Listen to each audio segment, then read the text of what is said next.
College hostel দিনে ভীষণ সাধারণ, কিন্তু রাত হলেই এই জায়গাটার নিয়ম বদলে যায়। আজকের গল্প দুই বন্ধুর, আরিফ আর সৌরভ।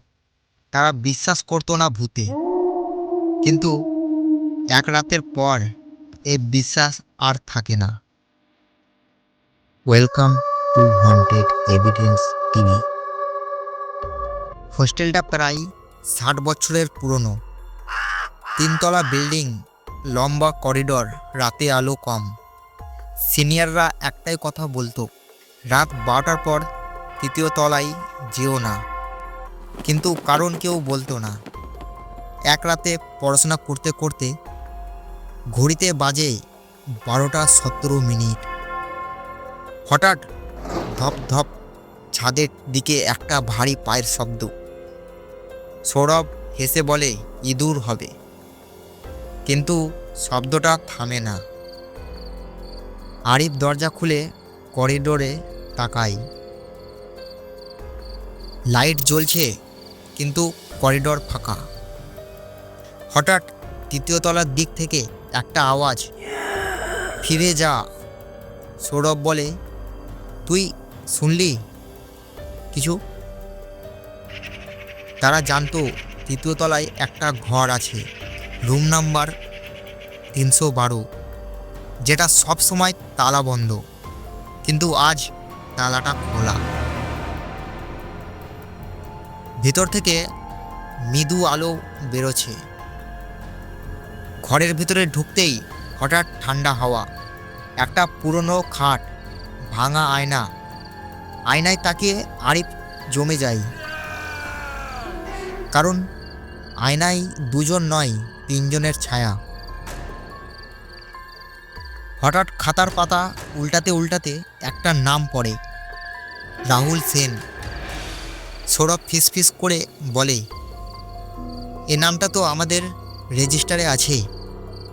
রাহুল সেন এই হোস্টেলের ছাত্র, 10 বছর আগে নিখোঁজ। হঠাৎ দরজা ধপ করে বন্ধ হয়ে যায়। লাইট নিভে যায়। কানে ভেসে আসে ফিসফিস শব্দ,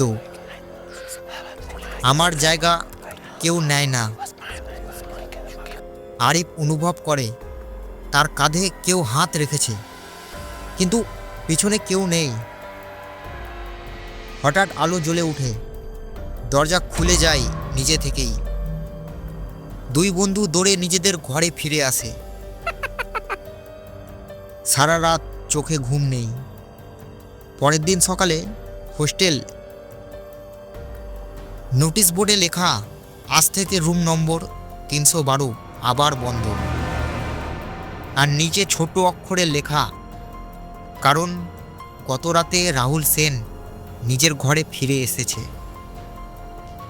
আরিফ আর সৌরভ তখনই বুঝল, তারা শুধু সাক্ষী ছিল না, তাদের জায়গা কাউকে ছেড়ে দিতে বলা হয়েছিল। পরের দিন সকাল, হোস্টেল আবার স্বাভাবিক, কিন্তু সমস্যা একটাই, আরিফ আর সৌরভ নেই। তাদের বিছানা গুছানো, ব্যাগ আছে, কিন্তু মোবাইল দুটোই বন্ধ। রাত কেটে সকাল হয়, হোস্টেলে আবার কোলাহল। কেউ খেয়াল করে না আরিফ আর সৌরভ আর ফেরেনি। ওয়ার্ডেন বলে ওরা নিশ্চয়ই বাড়ি গিয়েছে, কিন্তু রেজিস্টার খুলতেই সবাই চুপ করে যায়, কারণ সেখানে লেখা আরিফ আর সৌরভ। চেক আউট টাইম 12টা 17 মিনিট।